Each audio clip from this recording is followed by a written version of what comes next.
Gênesis 11, verso 27 a 32. Os irmãos podem abrir as Bíblias e mantê-las abertas nesta sessão. Gênesis 11, verso 27 a 32 diz o seguinte, leitura na King James inicialmente. Ora, estas são as gerações de Terá. Terá gerou Abraão, Naor e Harã, e Harã gerou Ló. Verso 28. E Harã morreu antes de seu pai Terá, na terra do seu nascimento, em Ur dos Caldeus. E Abraão e Naor tomaram esposas para si. O nome da esposa de Abraão era Sarai, e o nome da esposa de Naor era Milca, filha de Harã, pai de Milca e pai de Isca. Verso 30. Mas Sarai era estéril e ela não tinha filhos. E verso 31. E Terá tomou Abraão, seu filho, e Ló, filho de Harã, filho de seu filho, e a Sarai, sua nora, esposa de seu filho Abrão, e saiu com eles de Ur dos Caldeus para ir à terra de Canaã. E eles vieram até Harã e habitaram ali. E verso 32, e último. E os dias de Terá foram 205 anos, e morreu Terá em Harã. Amém? Vamos orar? Santo Deus e Pai, estamos perante as sagradas letras, sagradas escrituras, que tanto tem a nos falar, a nos trazer crescimento, a nos exortar, a trazer vida. Ó Pai, e é isso que eu te peço. Peço pelo aperfeiçoamento da sua igreja, peço pela total condução da sua palavra na vida deles, na minha vida também. E, Senhor Deus, que o Senhor gere a fé e arrependimento naqueles, ó Senhor Deus, que ainda não conhecem verdadeiramente a Cristo. Porque naquela cruz, Deus, existe graça, existe consolo, existe perdão. E que assim este caminho seja visível nesta mensagem. Que o amor de Deus, Deus, que o seu amor, que os seus atributos sejam manifestos para todos. Muito obrigado, Pai, por mais uma vez ministrar a sua palavra. Que o Senhor me ajude também na minha insignificância e pequenez, me dando sabedoria e me conduzindo. É o que eu te peço para mim e para a congregação. Muito obrigado, Pai. Assim louvamos e agradecemos no seu santo nome, no nome do Filho de Jesus. Amém. Amados, estamos aqui nos primórdios de Abraão. Então, estamos saindo de uma sequência aqui de genealogia, a qual o irmão Felipe pregou aos irmãos, e tudo tendo um foco para destacar Abraão, né? Que no caso aqui ainda se chama Abrão, né? Ele ainda não foi renomeado. Então, Abrão aqui é quem recebe o foco. E nós estamos no final desta genealogia, onde Moisés faz uma parada e dá mais especificações, definições quanto a isso. Eu vou ligar aqui, tá, irmãos? Porque tá começando a dar calor. Chegando perto do meio-dia, vai aquecendo. Então, amados, este parágrafo aqui que estamos, que se compreende do verso 27 a 32, ele é introdutório e identifica os membros de uma família, o clã de Terá, que é o pai de Abrão, e explica as relações quando Terá viveu em Ur e Harã. Então, duas cidades serão destacadas aqui, tanto Ur quanto Harã. Esta informação genealógica é acompanhada pela genealogia conclusiva, né? Que veremos mais para frente no capítulo 25. Então, no livro de Gênesis, é comum encontrarmos genealogias. E Moisés, quando escreveu este livro, ele tem um objetivo de destacar, como agora, a origem semita. Lembra dos filhos de Noé? Sem um deles, seus filhos, a sua descendência, culminando agora a Abrão. Tá? O capítulo 12, então, trará a história mais detalhada de Abrão, o pai da fé. Né? Os judeus têm Abrão em alta quista, assim como Moisés e outros. Abrão foi aquele que recebeu um pacto no Antigo Testamento, um pacto que apontava para Cristo, de uma descendência numerosa, de uma descendência espiritual e também física. Então, amados, essa passagem funciona de duas maneiras no contexto da história de Abrão, fazendo uma transição da história primordial para a história patriarcal.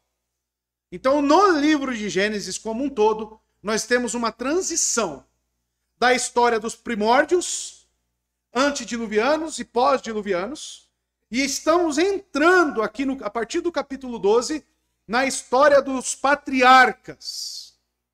Então, este parágrafo, verso 27 a 32, vai marcar para nós essa transição, saindo dos primórdios e entrando para a era dos patriarcas.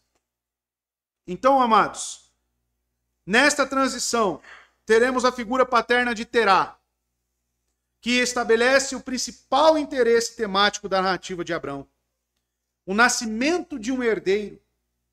E, no entanto, a passagem diz respeito a mais do que uma genealogia familiar local e um itinerário de viagem. Pois, pelas alusões dos capítulos 10 e 11, se não todos os capítulos, do 1 ao 11, ele fornece um contexto internacional para a interpretação da vida de Abraão. Então, se nós queremos entender a vida de Abraão, já olhando lá para frente, nós temos que entender a sua origem, nós temos que entender a sua família. Então, qual a estrutura que veremos aqui, amados? A palavra Terá como pai, no verso 27, né, a notícia da sua morte, no verso 32, formam um inclusio e estabelecem os limites, tá? Então, Terá como pai abre o verso 27 e encerra-se com a sua morte. A passagem mistura algumas características linear da genealogia, que distingue a linhagem eleita dos pais no início de Gênesis. Como foi feito no capítulo 5, do verso 1 a 32, quando vimos a linhagem de... Vamos ler? Capítulo 5. A linhagem de Sete, que pega desde o verso 26 do capítulo 4. E a Sete também nasceu um filho e lhe chamou Enos. Então os homens começaram a invocar o nome do Senhor.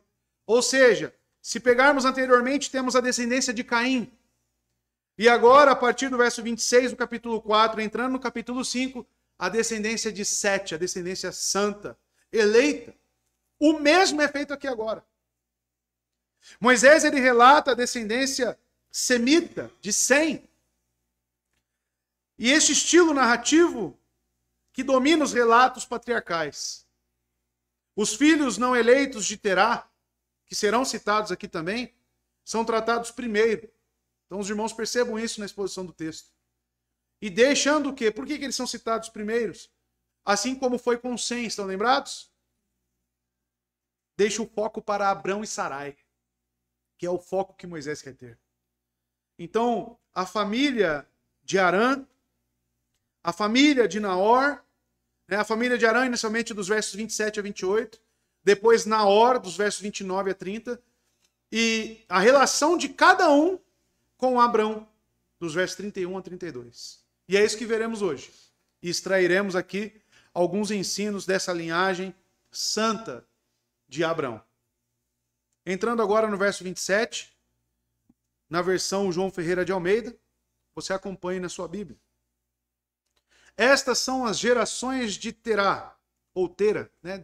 Algumas versões trazem um acento no último A, outras não. Terá gerou Abrão, a Naor e Arã. E Arã gerou a Ló. Então, inicialmente, Moisés abre o verso 27, falando sobre as gerações de Terá, e este é o foco. Este é o relato de Terá. E veja, novamente, o termo Toledute, que é repetido aqui neste verso 27 duas vezes. Gerações, Toledute, ou seja, o relato, já apareceu 4 vezes até aqui. E Moisés sempre utiliza esse termo, irmãos, quando está iniciando uma sessão importante. Estas são as gerações. Sempre que você se deparar, estas são as gerações, faça uma pausa. Moisés ali, ou o autor, ele está querendo mostrar algo. Ele está querendo colocar em evidência alguma coisa. E agora não é diferente. Porque abre-se a transição para uma sessão nova, a narrativa proporcionando essa transição do início de Gênesis, primórdios, para os patriarcas ou antepassados de Israel. Ele narrou a genealogia, agora vai destacar a genealogia das pessoas que fariam parte da vida de Abrão. Tá? Então, tudo que o Felipe pregou semana passada tem a sua importância, mas para culminar nisto que estamos agora. A família, a origem de Abrão, o primeiro patriarca. O texto ainda diz: Terá gerou a Abrão, a Naor, a Arã, e Arã gerou a Ló. Terá, amados, tinha, conforme o verso 26, 70 anos quando se tornou pai. Estão lembrados? Verso 26, do capítulo 11. E Terá viveu 70 anos e gerou Abrão, Naor e Arã. Foi o último verso que o irmão Felipe pregou. Tá? Então ele se tornou pai quando ele tinha 70 anos. E embora a idade de Arã, quando gerou Ló, não esteja registrada, a narrativa dá a impressão de que ele era pai muito jovem. Tá? Porque geralmente, se vocês fizeram um apanhado de qual a idade em que eles geraram, é de 30 para cima. Né? Então tudo indica que um pressuposto, né, de que Arã foi pai muito jovem. Arã teve 2 filhas, como é registrado aqui no verso 29, que são Milca e Isca. Tá? Vão anotando, vão gravando essas coisas. E na genealogia de Sem, né, do capítulo 11, 10 a 26, o seu avô Naor foi o mais jovem a tornar-se pai com 29 anos no verso 24. Tá? Então essas relações são importantes para nós. Porque este Naor que aparece aqui no verso 1 recebe o nome do seu avô, tá? Do verso 22. Não são a mesma pessoa. São pessoas distintas. E perceba, é inserido aqui alguém que parece que está solto, né? Ló. Ló aparece aqui já. Perceba que Moisés ele está relatando as pessoas que têm alguma influência, que têm alguma relação com a vida de Abrão. Ele está preparando o terreno para narrar a vida de Abrão. Por isso que, com certeza, irmãos, os teólogos vão dizer que tem mais pessoas que seriam incluídas, talvez, nessa genealogia, mas que, por foco e objetivo do autor, não são.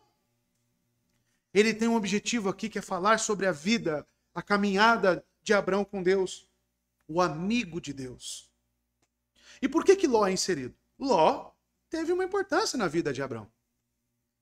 Ló vai se tornar um personagem importante em 2 episódios da vida de Abrão. Primeiro, na luta de Abrão contra os reis que vieram de Sodoma e Gomorra, e mais adiante no episódio da destruição de Sodoma e Gomorra.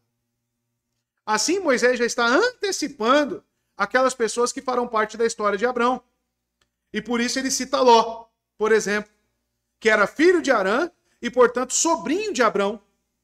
Ló seria adotado futuramente por ele. Tá? Abraão, inicialmente Abrão, é um nome assim chamado por um nome definido. E é interessante analisarmos o nome dele agora, inicial. Ou seja, segundo a literatura hebraica, a gramática hebraica, eles consideram o nome Abrão como um substantivo acompanhado de um verbo. E há 7 possibilidades de traduzir a pequena frase contida no nome Abrão. Se o substantivo for considerado uma designação de Deus, a segunda parte forma uma declaração sobre a ação. Substantivo, verbo. Uma ação sobre o caráter de Deus. Abrão seria, então, Deus, o Pai exaltado. E mais tarde é chamado de amigo de Deus ou servo de Deus. Porém, também, amados, Abrão tem um significado aqui diferente também. Há uma interpretação de Filo de Alexandria, que não era escritor, mas era um judeu muito versado no Antigo Testamento, que fez uma interpretação alegórica da Bíblia.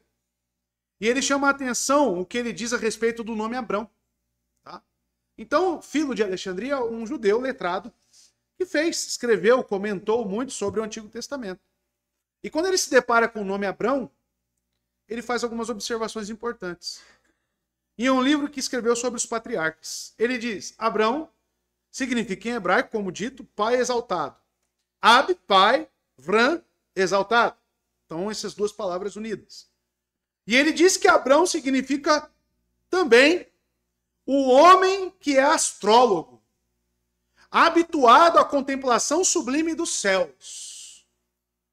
Assim, o nome dele é Abrão, pai elevado, pois ficava elevando os olhos para o céu, olhando os movimentos das estrelas, porque ele era astrólogo. Nós veremos mais para frente no texto que todo o contexto da família de Abrão é um contexto pagão. Abrão, inicialmente, não era um homem piedoso. Ele vem de um contexto, apesar, irmãos, da linhagem semita.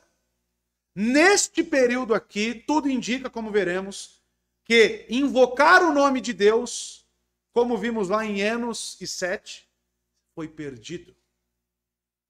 O nome dado a Abrão já simbolizava aquele que analisava os astros, aquele que contemplava as estrelas. De uma forma irônica ou não, Gênesis 22, 15 a 17, nós vemos o que Deus promete a este Abrão por um possível nome de astrólogo. Veja, Gênesis 22, 15 a 17. Pela segunda vez o anjo do Senhor chamou do céu, aqui já a Abraão, né? Já modificado o nome. E disse: juro por mim mesmo, declara o Senhor, que por ter feito o que fez, não me negando o seu filho, o seu único filho, esteja certo de que o abençoarei e farei seus descendentes tão numerosos como as estrelas do céu e como a areia das praias do mar. Sua descendência conquistará as cidades dos que lhe forem inimigos. Deus faz uma promessa, certamente alegórica, comparando a descendência de Abrão, futuramente Abraão, como mais numerosa do que as estrelas do céu. É inserido também Naor, o irmão de Abrão, que recebeu o nome do avô, conforme vocês podem ver no verso 22. E o significado é roncador, né? O Felipe até disse isso aqui, possivelmente porque roncava muito, não sei, né? Mas recebeu esse nome, Naor. E Arã, que tornou-se o patriarca das tribos aramaicas, assim como mais tarde Jacó e Ismael. Também ele teve 12 filhos, entre eles Betuel, pai de Labão, e Rebeca. Como já se despreende na escrita hebraica, o nome pessoal Arã não é igual ao nome da cidade Arã, no norte da Mesopotâmia. O irmão de Abrão era Arã, enquanto a cidade chamava Charran. A interpretação do nome Arã, como uma derivação da palavra hebraica Har, que provavelmente significa montanha, tá? Então, esses são os 3 filhos de Terá e os 3 irmãos: Abraão, Naor e Arã. Assim como Noé e seus 3 filhos, Terá agora tem apresentado nas Escrituras também os seus 3 filhos. É interessante nós notarmos, irmãos, o pacto que foi feito com Abraão. Abraão tem uma figura importante para nós nas Escrituras, porque ele se torna o detentor de um dos pactos que Deus faz no Antigo Testamento. Nós, na nossa teologia bíblica pactual, entendemos que a revelação é como um feixe de luz, que desde Gênesis 3,15, que promete quem? O proto-evangelho? É uma sentença sobre a serpente, que a semente da mulher pisaria sobre a sua cabeça. Aquilo está falando sobre Cristo e a sua vitória na cruz. Porém, aquilo era um ponto no início. A palavra de Deus ela vai discorrendo e ela vai se ampliando. A revelação progressivamente vai se tornando cada vez mais viçosa e aparente e indicando cada vez mais Cristo Jesus. Abraão estabelece um marco para nós. Porque quando ele recebe um pacto de uma descendência numerosa, como o número das estrelas, ele está falando de uma descendência espiritual. Ele está falando, inclusive, de nós, a qual cremos em Cristo. Então este pacto feito com Abraão faz parte da progressão das Escrituras. Entenda algo, meu irmão. Todos os livros da Bíblia revelam a Cristo, apontam para Cristo. Porém, a única diferença do Antigo Testamento para o Novo é que ele é velado no Antigo Testamento. Cristo é apenas prometido. Porém, vindo à plenitude dos tempos, ele é substancialmente em corpo apresentado a todos. Então, no Antigo Testamento, Abraão, Adão, Abel, Sem, Sete, eles olhavam para aquele que viria. Nós olhamos para aquele que já veio. As Escrituras são perfeitas, pois revelam Cristo. Ele é o cabeça federal, Abraão, que Deus escolheu. E ele sempre transaciona seus pactos através de representantes. Uma pessoa que representa um todo. No pacto de obras, nós vimos também em Gênesis um pacto que ele fez por meio de Adão. Adão era o representante de toda a humanidade. Logo, se ele caísse, todos cairiam com ele. Toda a sua posteridade. Nós vimos também que Noé representa um pacto também, o pacto noético, de preservação. Só poderia vir Cristo na plenitude dos tempos se Deus não acabasse com todas as coisas, correto? Se ele não extinguisse a vida. Então, quando ele promete a Noé que teria estações, chuva, colheita, ele está preservando a existência humana para quê? Para que se viesse Cristo. Agora Abraão recebe um outro pacto mais revelado, de que realmente essa semente seria prolífera, multiplicada. Tanto uma semente física, mas principalmente a espiritual. Então Abraão, ele tem essa preeminência para nós, porque ele recebe um pacto de Deus. Verso 28. Arã, diz o texto, morreu antes de seu pai Terá, na terra de seu nascimento, em Ur dos Caldeus. Então, Moisés informa que Arã morreu de forma precoce. Tá? O silêncio na passagem sobre a forma como Arã morreu cria um mistério na narrativa. E deixa a possibilidade de que também Ló poderia ter um destino prematuro. Porque nós vemos a família adotando, né, e trazendo ele para perto. É uma dor, irmãos, sabemos. E não é algo comum um filho morrer antes de um pai. A ordem natural que todos esperam é que os filhos enterrem os pais.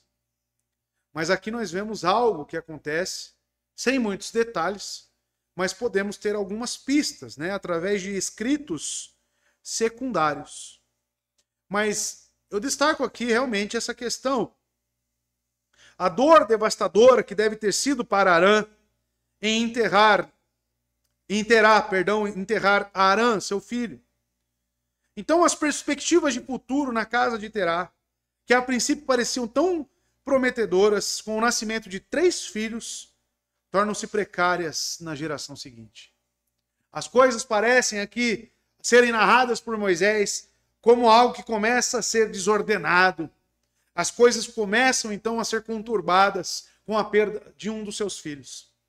Eu comparo essa dor de Terá enterrando seu filho com a dor de Jacó, quando ele recebe a informação fraudulenta, claro, de que Jacó havia morrido. Estão lembrados? De quando José, havia morrido. Supostamente porque os seus irmãos o venderam como escravo. Gênesis 37, verso 34 a 35, diz o seguinte: olha a dor de um pai ao enterrar um filho. Então Jacó rasgou suas vestes, vestiu-se de pano de saco e chorou muitos dias por seu filho. Todos os seus filhos e filhas vieram consolá-lo, mas ele recusou ser consolado, dizendo: não, chorando descerei à sepultura para junto do meu filho, e continuou a chorar por ele. A dor de um pai perder o seu filho é comparado a querer sim ser enterrado juntamente com ele. É uma dor profunda. É uma dor que nem podemos imaginar. Somente quem passa por isso. Mas afinal, o que aconteceu com Arã, irmão de Abrão? Como que ele morreu? Temos duas informações. Quando eu quero saber sobre cultura judaica ou costumes dele, existem alguns livros históricos. Um, utilizado por quase todos os teólogos, é o livro de Flávio Josefo. Flávio Josefo é um historiador judeu. E ele relata todo o costume judaico, as tradições, o que eles criam, o que eles não criam. E também eu posso consultar alguns livros apócrifos do Antigo Testamento. E eu pincei duas informações, tanto do apócrifo livro dos Jubileus, que traz alguma informação sobre a morte de Arã, e também a fábula dos judeus, que é narrada por Flávio Josefo. Nos apócrifos do livro dos Jubileus, outra história envolvendo a morte de Arã foi registrada na versão etíope do apócrifo livro dos Jubileus. Essa história diz que Abraão acabou contribuindo para a morte de Arã. Novamente, o pano de fundo era a idolatria de Terá.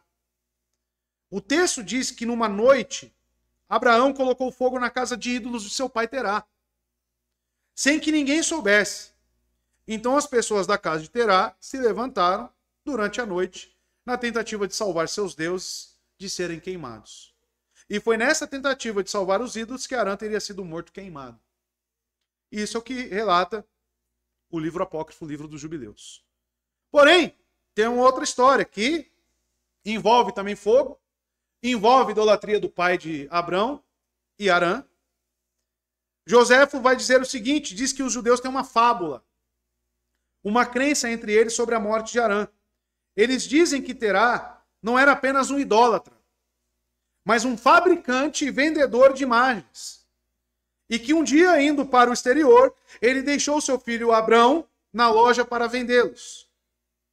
Que durante a ausência de seu pai, os quebrou todos em pedaços, exceto um, sobre o qual, quando Terá voltou, encontrou o que foi feito e levou perante o rei. Quem que era o rei na situação aqui? Da cidade de Sinar, que erigiu a Torre de Babel. Quem era que tinha um provérbio popular sobre ele? Nimrod.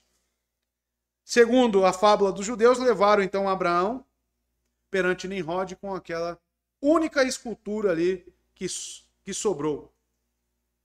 Que ordenou, Nimrod ordena então que ele fosse lançado em uma fornalha ardente e ele deveria ver se o Deus dele, que ele adorava, viria e o salvaria.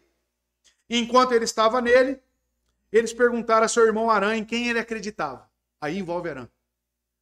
E Arã responde: se Abraão vencer, eu acreditaria em seu Deus, mas se não, em Nimrod. Por isso o lançaram na fornalha e ele foi queimado.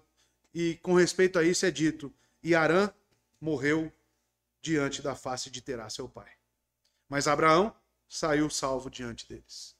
Então esses são os ditos, tá? São pressupostos através de literaturas secundárias que embasam aí a possível morte de Arã. Porém, as escrituras se calam quanto à morte dele, tá bom? Mas eu achei interessante a nível de informação para os irmãos terem esse conhecimento. Então, amados, Arã morreu antes de seu pai Terá. E diz aqui aonde? Na terra de seu nascimento, Ur dos Caldeus. Correto? É o que diz aí.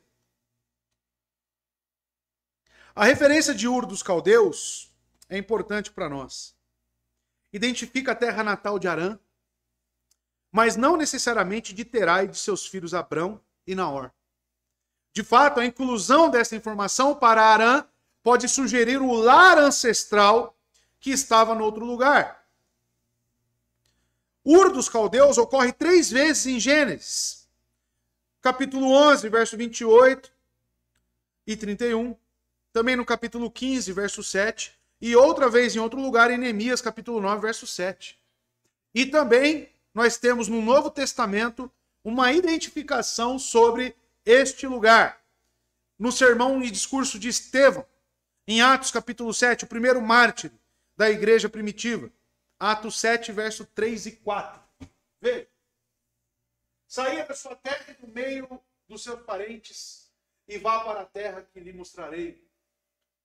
Então ele saiu da terra dos caldeus e se estabeleceu em Harã. Tá? Depois da morte de seu pai, Deus o trouxe a esta terra onde vocês agora vivem. Percebam que Terá tem uma importância como marco nesses acontecimentos na vida de Abrão. Então, amados, é dito por Estevão um nome diferente. Terra dos caldeus em vez de Ur dos caldeus. Perceberam? É a tradução da Septuaginta, que tal como se reflete no sermão de Estevão, que eles mudaram para terra de seu nascimento, né? Ou Ur, também colocada como uma região. Caldeus, no Gênesis, é provavelmente um acréscimo explicativo, tá? Então, o local é Ur. Tá? Provavelmente seja uma cidade. Dos caldeus é uma explicação deste nome. Os caldeus, por sua vez, é um grupo de pessoas conhecidos pela primeira vez em textos assírios do século IX. Eram de origem semita ocidental e talvez estivessem relacionados com os arameus, embora essa ligação não seja clara. Mas sabemos que o neto de Naor chamava-se Arã. E um dos 8 filhos de Naor com Milca era Quesed. Capítulo 22, verso 22, veremos isso. Um nome relacionado foneticamente com a grafia hebraica para caldeus, Casdim. O governante caldeu Nabopolassar, que viveu de 625 ao longo da história a 1605, ele foi pai de um monarca babilônico chamado Nabucodonosor e encontrado nas escrituras. E ele lançou a ascensão do Império Neobabilônico no século 7 e no século 6 antes de Cristo. Então, esta região, Ur, é da onde nós temos a origem desses povos pagãos, principalmente o governante caldeu, né, porque é Ur dos caldeus, pai de Nabucodonosor, chamado Nabopolassar. Tá? Então, é esta região que Moisés está aqui relatando para nós, aonde inicialmente morreu um dos filhos de Terá, Arã, e ele nasceu ali. A residência de Terá era aqui, irmãos, a antiga cidade suméria de Ur. É o local tradicionalmente identificado como residência de Terá, situada no Eufrates, o sul do Iraque. Estão lembrados que eles se situaram na região da Mesopotâmia, entre o rio Eufrates, o rio Tigres. Então é nessa região ali bem arraigada, bem fértil que eles se situaram para construir a torre e a cidade e assim fazerem os seus nomes conhecidos. Este lugar, amados, Ur dos caldeus, desempenhou um importante papel político e cultural. Então devemos ter aqui esta região como uma região inicial para toda a história que discorre sobre Abrão. E veja, Moisés não narra isso, mas Josué 24, verso 2, nós temos um relato sobre esta região, sobre os costumes da família que é narrada aqui, né, no verso 28. Josué 24 nos dá um pano de fundo ainda melhor. Verso 2. Josué disse a todo o povo: assim diz o Senhor, o Deus de Israel, há muito tempo os seus antepassados, inclusive Terá, pai de Abraão, e de Naor, viviam além do Eufrates, Ur dos caldeus. E prestavam culto a outros deuses. Tá? Os antepassados, todos eles prestavam culto a outros deuses. Então, amados, perceba, uma região mais ao sul da Mesopotâmia. Esta família de Abraão foi para o sul, para a cidade chamada Ur. E muitos teólogos vão dizer que é a mesma localização do patriarca Jó. Perceba, Jó capítulo 1, verso 1. Apesar da diferença fonética, a região aqui é tida pelos teólogos como a mesma. Jó 1:1. Na terra de Uz vivia um homem chamado Jó. Era homem íntegro e justo, temia a Deus e evitava fazer o mal. Inclusive, alguns acham que Jó era contemporâneo de Abraão. Tanto que alguns dizem que foi o próprio Moisés que escreveu o livro de Jó. Tá? Por quê? Por causa dessa situação, desse contexto local aqui da época. Aqui então, amados, nós temos a introdução da região dos filhos de Terá. E no verso 29, vamos falar um pouco mais agora sobre Abrão. Abrão e Naor. O verso 29 diz: Abrão e Naor tomaram mulheres para si. O nome da mulher de Abrão era Sarai. E o nome da mulher de Naor era Milca, filha de Arã, que foi pai de Milca e de Isca. Então, agora, Moisés começa a preparar o terreno aqui para a origem das famílias de Abrão. Abrão e Naor é citado aqui que tomaram para si mulheres. E para que se continue o Toledute, precisa-se das origens das famílias. Então é listados para nós os casamentos que foram assumidos. Destacamos os padrões dos casamentos que são realizados aqui nesse contexto. Casamentos consanguíneos. Por quê? Veja, o nome da mulher de Abraão era Sarai. Moisés diz que a mulher de Abrão se chamava Sarai. E acrescenta no final do verso 30 que ela era estéril e não tinha filhos, que veremos no próximo verso. Moisés diz isso nessa genealogia, mas ela era filha de Terá com outra mulher. Era uma meia-irmã de Abrão. Vamos lá na frente, Gênesis 20, verso 12, para o irmão ver e constatar isso. Vá um pouco mais para frente. 20 e 12.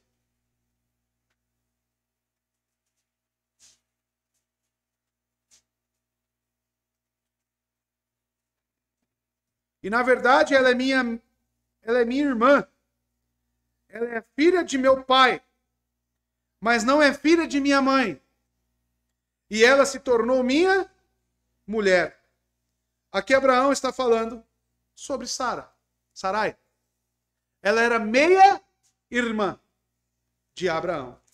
Ou seja, um casamento consanguíneo. Então, amados, era uma meia-irmã de Abraão. Isso aconteceu naquele episódio aqui que eu acabei de ler, Gênesis 20, em que Abraão mentiu, dizendo que Sara era sua irmã. E na verdade era uma meia mentira, então, né? Porque ela era meia-irmã. Mas, à luz da Bíblia, meias mentiras e meias verdades são mentiras completas. Só existe verdade ou só existe mentira. Tá?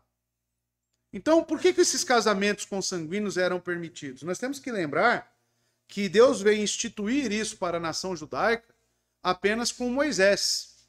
Em Levítico 20 e 21 nós temos a proibição dos casamentos consanguíneos. Inclusive na nossa confissão de fé. Nós temos isso, né, dentro do capítulo sobre matrimônio. Matrimônios consanguíneos não aprovamos, né, por causa das escrituras justamente. E naquela época era normal as pessoas se casarem entre si, porque isso fortalecia os seus clãs, as suas tribos. Isso era questão de segurança, era questão das heranças que eram compartilhadas entre eles. E Deus, dentro dos seus decretos, ele permitia que isso acontecesse por propósitos que nós não conhecemos. Mas as escrituras nos dão alguma noção do porquê que ele fez isso. Sarai é acrescentada. Os irmãos lembram do nome Abrão? Astrólogo? Sarai não é diferente, irmãos. Sarai em hebraico significa princesa, mas em acádio ou acadiano, que é a língua falada naquela região pelos sumérios e depois pelos caldeus, Ur dos caldeus, significava Sharatu. O que é Sharatu? É o nome da esposa do deus Lua. Eu logo mostrarei por que isso, irmãos. Mas, veja, isso serve de pano de fundo para entendermos as coisas, como, por exemplo, o nome de Sarai, que era o nome da esposa do deus Lua. A esposa de Abrão, o astrólogo, é a esposa do deus Lua.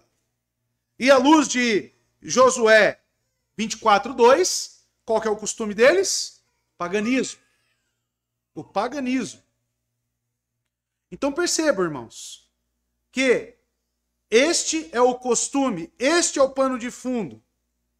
Ou seja, se eles eram a descendência de Sem, os que invocavam o nome de Deus, os que pegaram os preceitos de Noé e levaram adiante, nós já temos um indício de que já haviam se corrompido a verdadeira religião, e que tinham aprendido dos seus antepassados, e que Deus tinha dado através da linhagem santa. Isso, amados, é claro para nós quando nós vemos, por exemplo, Jacó, dentre os patriarcas. Jacó foi um que foi buscar uma esposa. Sabe aonde? Nesta região, com o famoso Labão. Perceba, Gênesis 29, verso 1 a 5. Jacó procurando por Raquel na região da Mesopotâmia, justamente aonde estamos. Veja, Gênesis 29, verso 1 e 5. Então Jacó seguiu viagem e chegou à Mesopotâmia. Certo dia, olhando ao redor, viu um poço no campo e 3 rebanhos de ovelhas deitados por perto, pois os rebanhos bebiam daquele poço, que era tapado por uma grande pedra.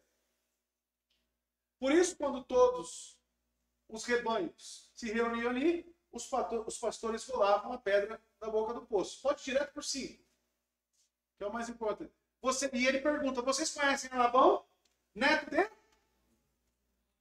Na hora. Perguntou-lhes Jacó. Eles responderam, sim, nós os conhecemos. Então, amados, na hora está aqui, no texto para nós, Labão então é neto deste, tá? De Naor. Então, amados, Abraão e Naor, que eram irmãos, eles têm a mesma descendência. E aí Labão, ele é marcado também em Gênesis 31, 32, quando Jacó oferece os serviços, trabalha para Labão, ele engana Jacó, e quando ele realmente decide fugir, não, vamos embora, pega as suas esposas, pega Raquel. Raquel pega o quê? No meio das coisas? Os ídolos do seu pai. Nós lemos esse ano já essa passagem. Gênesis 31, 32. Veja. Quando seus deuses, que forem encontrados com eles, não ficará vivo. Na presença dos nossos parentes, veja você. Você mesmo se está aqui comigo. Qualquer coisa que lhe pertença. E se estiver, leve de volta. Ora, Jacó não sabia que Raquel os havia roubado. Olha lá, os deuses. Ou seja, as imagens. Tudo aquilo. Isso caracteriza para nós, reforça para nós, que até mesmo o neto de Naor, que permaneceu nessa região, permaneceu com qual religião? Paganismo. Ele permanece adorando outros deuses. Abrão sai de qual contexto? Deste contexto. Tanto Josué 24, como esses textos aqui de Labão, marcam essa região justamente por religiões pagãs. Isso destaca para nós o quê? Qual que é a primeira lição e a primeira coisa que devemos contemplar no texto? A graça redentora. Às vezes pensamos que quando Deus chamou Abrão, ele era um homem piedoso, que já conhecia a ele, era temente a Deus. Não, irmãos, que nada. Ele era um astrólogo, um adorador de deuses estrangeiros, com a família toda mergulhada na idolatria, na escuridão. Isso aponta para quê, irmãos? Para a soberania e a misericórdia de Deus. Vocês viram o que nós lemos? Sobre a nossa confissão de fé, o chamado eficaz? Que quando aprove Deus, nos chamou eficazmente, nos tirando e nos inserindo em Cristo. Isso aconteceu também com Abraão. Não foi por mérito, pelo conhecimento de Abraão, mas pela graça redentora de Deus. Em resumo, são essas pessoas que farão parte da vida de Abraão nos eventos momentosos que Moisés começará a narrar no capítulo 12. Tanto, amados, que vemos essa graça redentora que Hebreus 11, verso 11 a 15, nós destacamos a fé de Abraão. Eu vou ler aqui porque está claro e fica ruim para mim enxergar, meus irmãos. Eu vou ler na Bíblia mesmo. Tá? Hebreus 11. O irmão pode abrir também. Verso 11 a 15.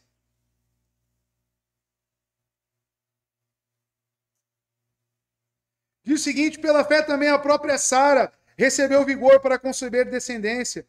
Deu à luz a uma criança que quando já de idade avançada, porquanto teve por fiel aquele que havia prometido.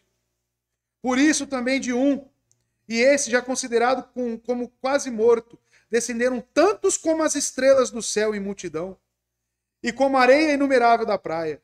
Todos esses morreram na fé sem terem recebido as promessas, mas vendo-as de longe, foram persuadidos a respeito delas, abraçaram-nas e confessaram que eram estrangeiros e peregrinos na terra. Porque aqueles que dizem tais coisas declaram abertamente que procuram por um país, e verdadeiramente se lembrassem daquele país de onde haviam saído, teriam tido oportunidade de retornar. Mas quem é que, querido amados? Sarai, no verso 8 você lê: pela fé Abraão, quando foi chamado a ir para um lugar que havia de receber posteriormente por herança, obedeceu e saiu sem saber para onde ia. Isso marca para nós que não importa a sua condição, não importa o seu contexto, não importa onde você vive, não importa se a sua família é uma família de idólatra, se é uma família pagã, se adora deuses que não existem, não importa. Não importa se a sua família tem um histórico de drogados, não importa se a sua família tem um histórico de estupradores, bandidos, o que seja. Deus pode intervir. A graça salvífica não visa méritos. A graça salvífica visa a glória de Jesus Cristo. Isso é nítido para nós na vida de Abraão. Quem é Abraão? Um homem piedoso? Não, um astrólogo. De uma região pagã, de uma região tomada pelas trevas. Se você olhasse de fora, você não tem esperança para esse lugar. Assim como Nínive, que vem da Mesopotâmia, quando Jonas vai pregar lá o evangelho. E pela pregação mais mal feita da história, Deus converte aquela cidade. Não perca as esperanças, meu amado. Não existe pecado que não possa ser perdoado em Cristo. Não existe condição que não possa ser apagada e lançada no mar de esquecimento através do sacrifício expiatório de Cristo. Não importa o que você fez, o que importa é a graça, o que importa é o chamado de Deus que Ele está te fazendo agora. Assim como fez Abraão, a graça redentora. João 8, 58 diz que ele viu Cristo de longe e acenou e exultou com alegria a chegada do Redentor. E você pode olhar para isto já consumado. Você está ainda mais perto desta graça. Veja, amados, a graça alcançando os perdidos já em Gênesis. Cristo já está sendo anunciado aqui para nós. Já está nas entrelinhas. E o nome da mulher de Naor era Milca, filha de Arã. Então Naor casou-se com quem? Com a sobrinha. Naor casou-se com a sua sobrinha. Então, o nome da mulher de Naor era Milca.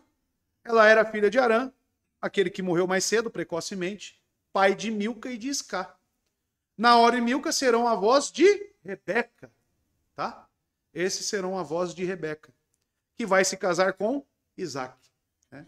Aí, Vitor, arrumar a Rebeca para o Isaac. Tá? Notemos que o padrão era monogâmico, né? Casamentos únicos, porém, exceto pela questão, né, consanguínea. E Terá, a qual Moisés não menciona aqui, os casamentos continuam dentro de famílias próximas pelos motivos que eu falei. Fortalecimento dos clãs, herança, né? Todas essas questões. E complementa, o nome da mulher de Naor era Milca, filha de Arã, que foi pai de Milca e Iscá. Então, antes de Arã morrer, o irmão mais novo de Abraão, ele gerou duas filhas, além do seu filho Ló. Então, é Ló, Milca e Iscá. Tá? Esses três são filhos do falecido Arã. Tá? E diz o texto bíblico que Arã, o irmão mais novo de Abraão, gerou essas duas filhas, além de Ló. De Iscá não temos mais notícia, irmãos. Ela desaparece aqui. Mas Milca vai se casar com outro irmão, Naor, né, como é relatado. Isto é, vai casar com o tio, e eles serão avós de Rebeca, mais adiante na história. Por isso a citação de Milca. Tá? Então, por que Milca é citada e Iscá não? Justamente por causa de Rebeca, que mais para frente será introduzida. Então você percebe que o objetivo de Moisés é construir, né, neste quebra-cabeça as peças importantes. Arã, então, morre em Ur dos Caldeus, ainda com seu pai vivo, deixando os 3 filhos órfãos, né? Sendo que depois deles terão um papel importante na história de Abrão. As filhas de Arã eram Milca e Iscá. E verso 30. E aqui tem um ponto importante para nós. Sarai era estéril, não tinha filhos. Aí uma pergunta que nós fazemos, por que Moisés, já neste ponto, precisa relatar isso? Por que Moisés coloca Sarai era estéril e não tinha filhos? Isso, por ser relatado, também é um ponto importante para observação. Com este fato narrado, é para que nós tenhamos aqui algo em mente na narrativa. A menção dupla, perceba, ele repete 2 vezes, era estéril, não tinha filhos. Se ele parasse antes da vírgula aí, Sarai era estéril, estava bom. Mas ele enfatiza este ponto. Sarai era estéril, não tinha filhos. Uma menção dupla de esterilidade, que serve para enfatizar a afirmação de que ela não podia ter filhos de maneira alguma.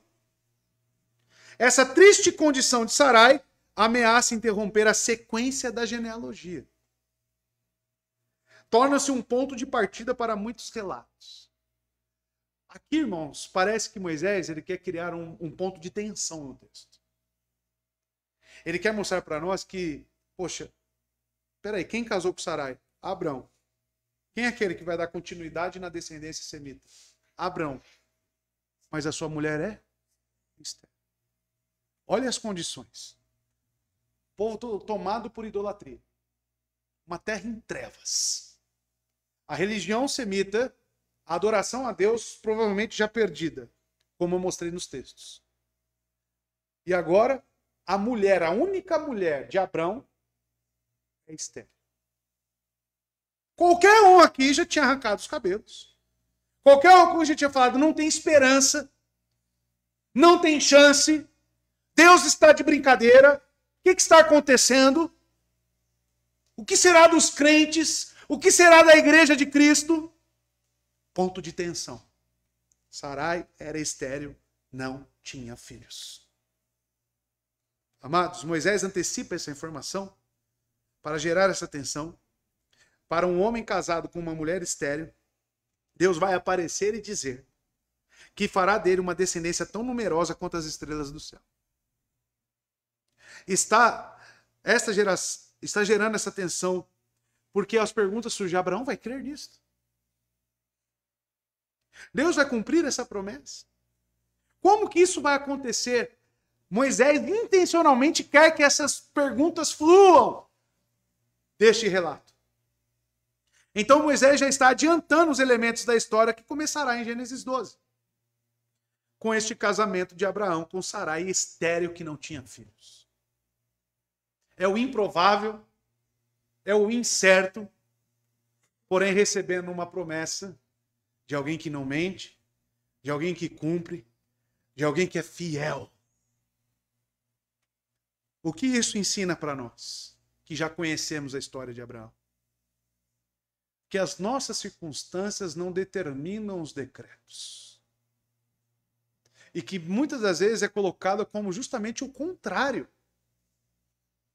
Nós não podemos analisar a providência divina e já falar que o decreto final com pressupostos é este ou aquele outro. Entende o que isso quer dizer? Nós analisamos as nossas circunstâncias, providência. Sara ser estéril é porque quem quer que ela seja estéril? O próprio Deus. Um povo entregue à idolatria, a trevas, é por vontade de quem? Do próprio Deus. Então, se eu analisar as circunstâncias, eu não tenho fé. Mas se eu olhar para o Deus que promete e que cumpre, as coisas mudam. Não é as nossas circunstâncias que determinam os nossos pressupostos de querer determinar ou falar que Deus quer isso. E andar desesperançoso, e andar de forma arrastada que seja, triste, lamentando. A circunstância serve justamente para revelar se você tem fé ou não. Você na situação de Abraão, recebendo o que Deus disse, permaneceria como? Já avançado de idade, como nós sabemos ao longo da narrativa. Mas olha o casamento, ele já casa com uma mulher estéril. Gerações e fecundidade na lata do lixo, segundo os olhos do homem. Esta história familiar de procriação precoce serve de contraste para Abraão e Sarai, que não tinham filhos. Embora não seja mencionada nenhuma descendência para Naor e Milca, não há nenhuma declaração sobre a esterilidade de Milca, como acontece com Sarai. Perceberam no texto? Mais tarde, Abraão fica a saber que Milca deu à luz a 8 filhos a Naor, em Harã. A concubina de Naor, Reumá, deu à luz a mais 4 filhos. Você percebe isso em capítulo 22 de Gênesis, verso 20 a 24. A menção da esterilidade de Sarai é uma pista antecipada que Abrão era o descendente escolhido da família de Terá, que herdaria a bênção. A esterilidade era uma característica distintiva da linhagem eleita. Por quê? Isso começa com Abrão e Sarai e Rebeca. Tinha problema com esterilidade? Tinha também. Isaac e Rebeca. Continuando com Jacó, que enfrentou esta prova com sua esposa favorita, Raquel. Qual que é a marca distintiva da linhagem eleita? Esterilidade. Por que será, né? Por que será? Enquanto isso, Nimrod, os ímpios, tendo filho de baseada, né? E a linhagem eleita? Você não pode ter filhos. Mas eu te prometo que você terá. Deus, desde os primórdios, ele desenvolve e aperfeiçoa a fé dos seus eleitos. Como? Nesta forja que estamos vendo. Então, repito, irmãos, não conclua os seus pressupostos através daquilo que você tira por informação ao seu redor. Se Abraão e Sarai olhassem para as circunstâncias, eles teriam parado no meio do caminho. Creia em Cristo, continue e viva para a sua glória. Amém? Verso 31. Tomou Terá a Abrão, seu filho, e a Ló, filho de Harã, filho de seu filho, e a Sarai, sua nora, mulher de seu filho Abrão, e saiu com eles de Ur dos Caldeus, a fim de ir para a terra de Canaã, e vieram até Harã e ali habitaram. Perceba, irmãos.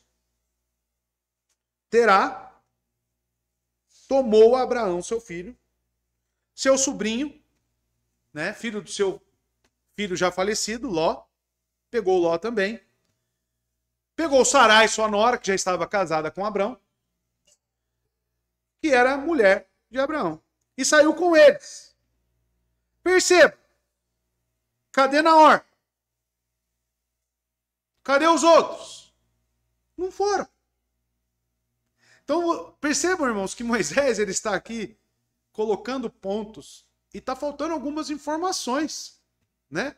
Por que Naor não foi? Por que só Abraão, Ló e a sua mulher? Então, lemos que Terá sai com sua família de Ur dos Caldeus rumo à terra de Canaã. O texto sugere que foi uma decisão familiar do patriarca Terá. O verbo aí tomou, saiu com eles, está para quem? Qual sujeito? Terá. Abraão, subserviente a seu pai. Então o patriarca que é Terá.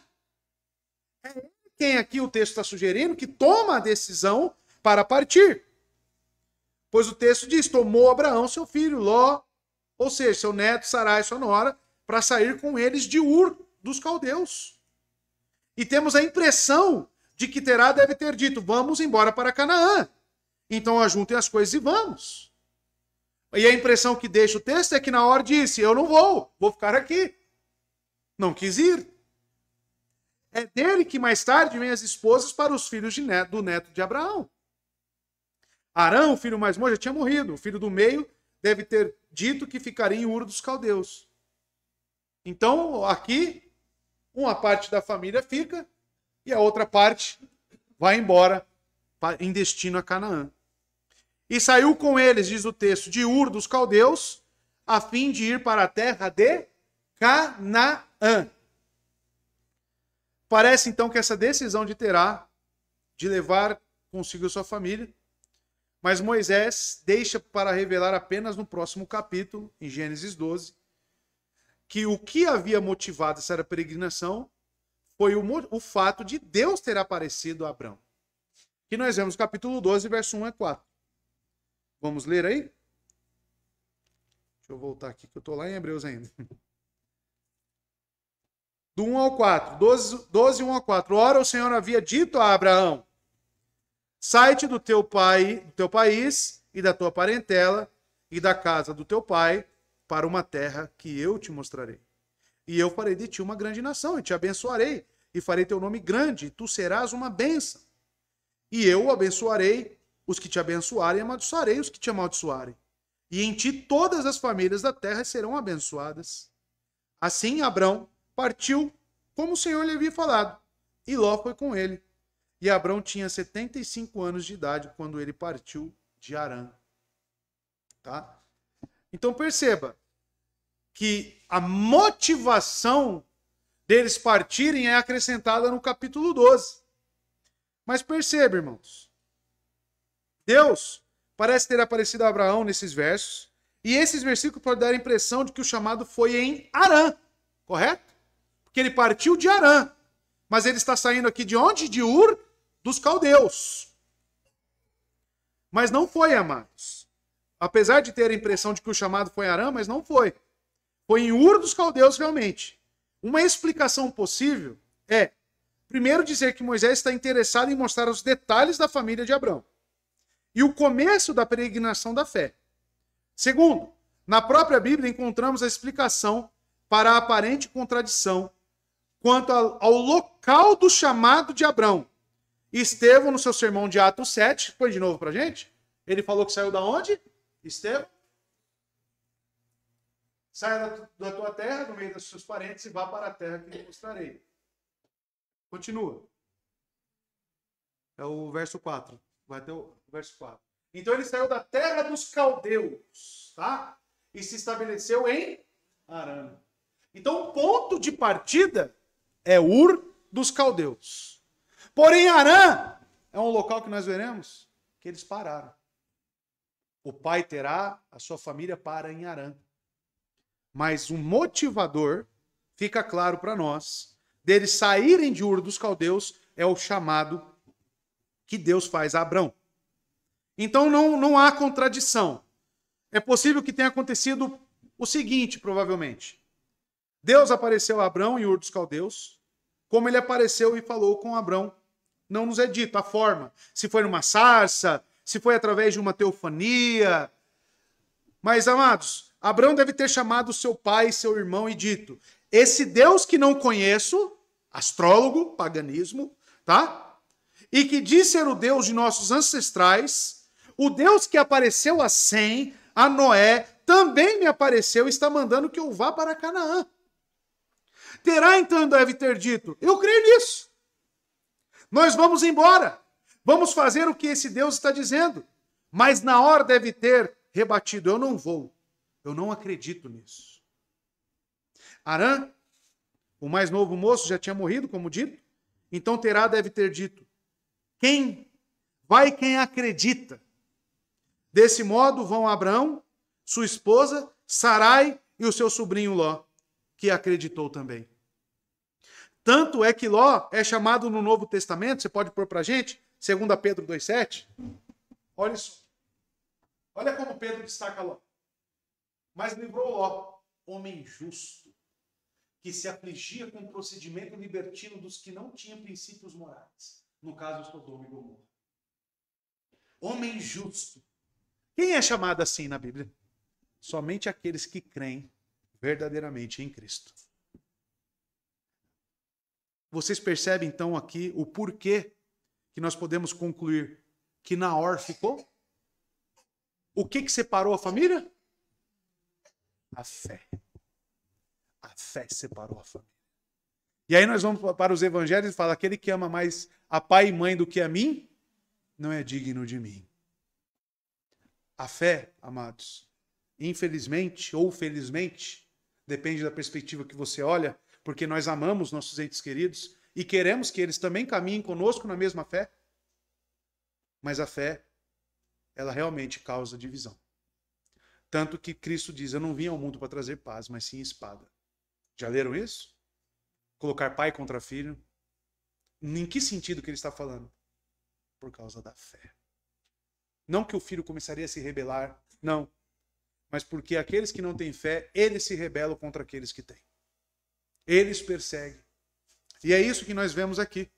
Uma separação justamente por causa das características que enxergamos nesses patriarcas. E Harã era uma cidade que ficava mais ao norte, né?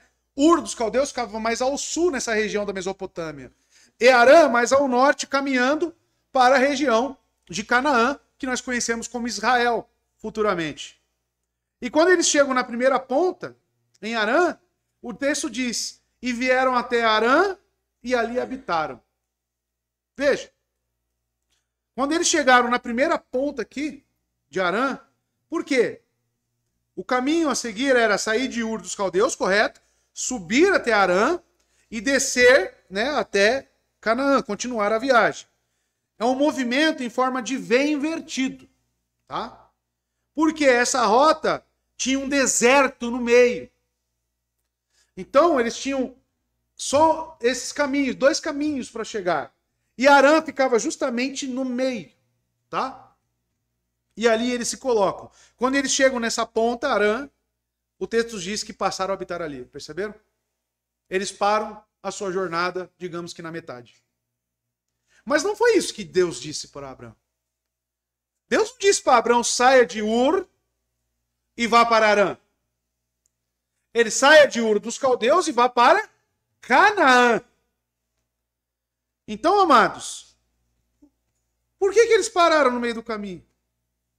E aconteceu nessa parada algumas coisas. Primeiro, Abrão enriqueceu. Ele adquiriu servos e servas, rebanhos, riquezas e se tornou chefe dos clãs. Pois, veremos que seu pai faleceu ali em Harã. Então, logo quem assume? Abrão como chefe. Terá morreu e Abrão assumiu a liderança do clã. Então, quando chegamos ao final de Gênesis 11, encontramos Abraão, o portador das promessas, a quem Deus apareceu e com quem fez uma aliança, morando em Harã, rico e chefe do seu clã. Lembre-se, o verso 5 aí do capítulo 12. Abraão tomou Sarai, sua esposa, e Ló, filho de seu irmão, e todas as posses. É relatado isso que haviam juntado, e as almas que eles tinham obtido em Harã. O que Moisés está relatando para nós? Abraão era um homem rico. Abraão em Harã conseguiu servos e servas, conseguiu dinheiro, assumiu o posto de liderança de seu pai que faleceu, como veremos nos outros versos. Perceba. Olha, só para os irmãos terem uma noção. Mulher, estéril. Correto? Agora ele já demonstrou que recebeu a fé, porque está partindo. Mas, em Harã, era um local propício, rico, para ele ficar lá. Por que eu vou sair daqui? Olha o que tem na nossa frente, um deserto de caminhada. Harã, a gente já tem posses, a gente já tem riquezas, a gente já tem servos e servas. Vamos ficar aqui. Tudo colaborando para que eles não continuassem a viagem. Ficamos com a impressão de que esse foi um dos motivadores para que eles tenham se instalado ali e habitassem ali.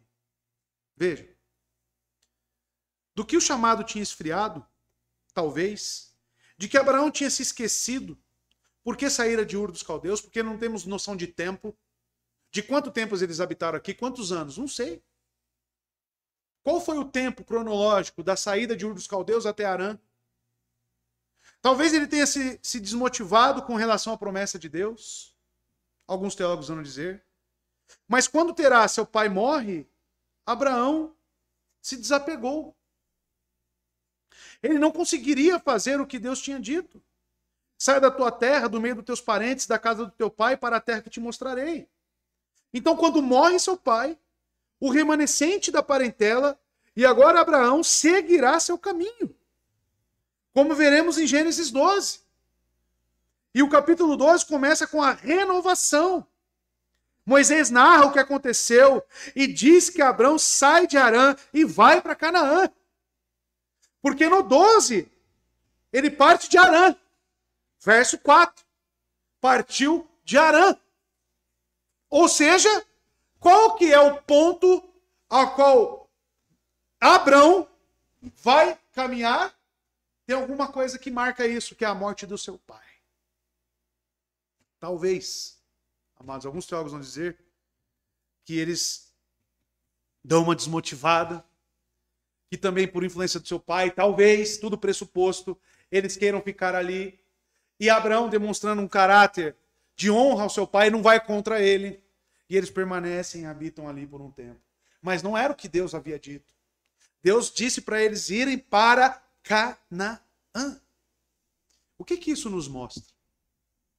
Que eu lembro dos pedidos que foram feitos sexta-feira aqui. E principalmente com o texto que nós lemos em Êxodo, e Números agora principalmente. Que quanto mais o povo pedia, mais próspero o povo era, mais ingratos eles se tornavam. Mais frios, mais incrédulos. Nós lemos ontem sobre os espias, correto? Caleb e Josué traz um parecer favorável, mas os outros, não. São filhos dos anaquins, são gigantes, nós seremos despedaçados, seremos como gafanhotos perto deles. E eles estavam sendo guiados por um Deus que era coluna de fogo à noite, aquecendo eles, nuvem, fazendo sombra, abriu o mar vermelho, só que já tinha esquecido de tudo isso. Quanto mais esse povo tinha, mais incrédulo eles se tornavam. E isso vem um ponto de alerta para nós, que as coisas deste mundo, o conforto deste mundo, pode endurecer o seu coração cada vez mais. Se você não render a glória devida a Deus, com as coisas a qual nós estamos envolvidos, essas coisas têm um poder para te dominar. Por que você acha que o homem tem uma tendência de trabalhar, ver resultado do seu trabalho e negligenciar a família, negligenciar Deus. Por quê? Porque aquele meio em si é o seu ponto seguro. Não é seu trabalho que é o seu porto seguro. Não é o saldo da sua conta. Não é suas posses, seus servos. É o próprio Deus. É o próprio Deus que tomou a forma de servo, que veio a este mundo, que se humilhou para que nós hoje pudéssemos ter vida. Através da humilhação de Cristo, que é o ápice dos acontecimentos nesta humanidade, é que nós olhamos para isto. E isso é o que nos motiva. E não as coisas que aqui estão. Amados, o ponto aqui de habitar nesta terra, provavelmente é o mesmo ponto que lá no capítulo 11, no início, onde eles olharam para essa terra e viram que a terra era propícia, né? Dizendo, vamos, edifiquemos para nós uma cidade, uma torre, cujo topo possa alcançar o céu, façamos para nós um nome, para que não sejamos espalhados sobre a face de toda a terra. Esta cultura babilônica, essa cultura de Babel, ela certamente está em nossos corações. Se nós não tomarmos cuidado, irmãos, podemos estagnar na fé, podemos estacionar por causa do vislumbre, do dinheiro, do trabalho, das benéfices que este mundo oferece. E nunca se esqueça, amigos do mundo, inimigos de Deus. Deus nos chama a renunciar, irmãos, todas essas coisas. Tudo me é lícito, mas nem tudo me convém. Eu não posso transformar essas coisas como um ponto de segurança para mim, não. Porque Abraão vai pegar sua família agora e vai para o meio do deserto na caminhada. Como lemos em Hebreus 11, sem saber para onde estava indo. E você, irmão, vive pela fé ou vive pela vista? Se Abraão vivesse pela vista, ele parava aqui em Harã e não seguia. Você vive pela fé ou vive pela vista? Creia em Cristo, se arrependa dos seus pecados e viva em plenitude de vida, em contentamento. E vieram de Harã e ali habitaram. E o verso 32, para encerrar, irmãos. Foram os dias de Terá, 205 anos, e morreu Terá em Canaã? Harã. Morreu em Harã. Moisés não informa as motivações de Terá, o que aconteceu, mas ele morreu ali. E talvez, alguns teólogos vão dizer que isso foi providencial para que Abraão realmente tomasse a liderança daquele lar e seguisse. Abraão se demonstra para nós também, irmãos, homens casados, o líder que ele é. Um homem que demonstra para sua família que o seu dinheiro é mais importante do que as ordens de Deus. Ele está colocando um ponto de fraqueza na sua casa. Ele não está sendo um bom líder. Não está sendo um sacerdote. Cantamos aqui, buscai primeiro o quê? O reino de Deus e a sua justiça. Abraão demonstra isso. Ele buscou primeiramente o reino de Deus e a sua justiça. Abraão, como Noé, é um exemplo de liderança no lar. É um exemplo de sacerdócio. Talvez a mulher de Abraão falou, não, a gente tem tudo aqui. Talvez a sua mulher dissesse para você, não, a gente tem tudo aqui, vai para o meio do deserto fazer o quê? Aí você fraquejasse. É verdade, né? Olhasse para o deserto com aquele tom de pessimismo. Né? O que a gente vai encontrar lá, né? Nem água deve ter, né? Cuidado com a sua liderança. As mulheres não devem liderar a sua casa, e sim os homens. Mas o homem tem um cabeça, que é Cristo. E nós devemos seguir as ordens dele, e não de nossas mulheres. Tanto que a submissão de nossas mulheres é no Senhor. É como ao Senhor. Porque os homens devem ilustrar a Cristo em seu lar. É isso que todos nós que somos casados, devemos ter em mente. E Abraão está demonstrando isso para nós. a sua liderança, a sua condução, o que era prioridade para sua família. Primeiramente, o que Deus informou a ele. Ele se apegou a isso e seguiu. E nós, maridos, temos feito isso? Você tem conduzido seu lar pelas ordens de Cristo? Devemos prestar atenção nisso. Arã morre aqui nessa terra. E conclusão, amados. Algumas lições são tiradas. Que apesar de toda a rebelião da humanidade, registrada nos 11 primeiros capítulos deste livro, até aqui, Deus prosseguiu com o seu plano redentivo. Vocês perceberam isso? Desde o proto-evangelho, desde Noé com a preservação e agora com Abraão. Vocês estão enxergando a progressão das Escrituras e Cristo sendo revelado em todas elas? E ele continuou a levar esse plano, a trazer um descendente da mulher que esmagaria a cabeça da serpente. Em meio ao caos, em meio à confusão gerados, após o dilúvio, após Babel, Deus manteve um remanescente fiel. E hoje tem a igreja, onde o próprio Cristo afirmou que as portas do Hades, das trevas, nunca prevaleceriam sobre a igreja. Assim como esses remanescentes, Noé, Abraão, hoje a igreja de Cristo é preservada nesta terra. Tudo passará, mas a sua palavra não passará. Deus continua preservando, cuidando, salvando, indo atrás dos seus eleitos, das suas ovelhas, reunindo elas. O plano redentivo já se cumpriu.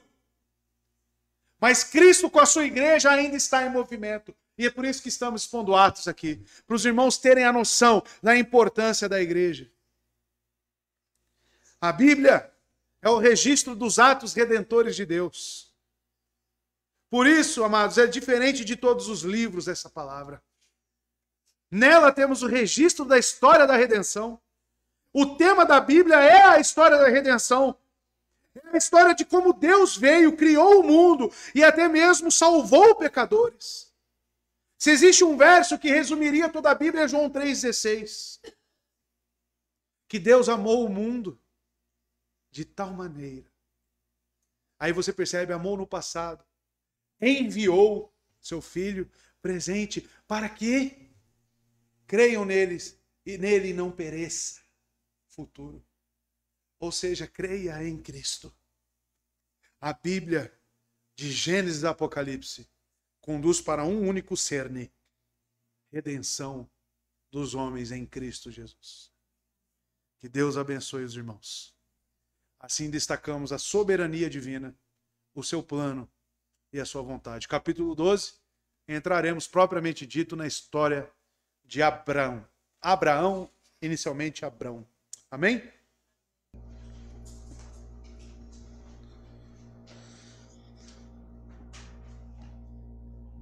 Neste momento, irmãos, eu vou fazer uma oração, pedindo que Deus acrescente todos esses preceitos em nossos corações e que venhamos a ficar firmes. Amém? Vamos orar.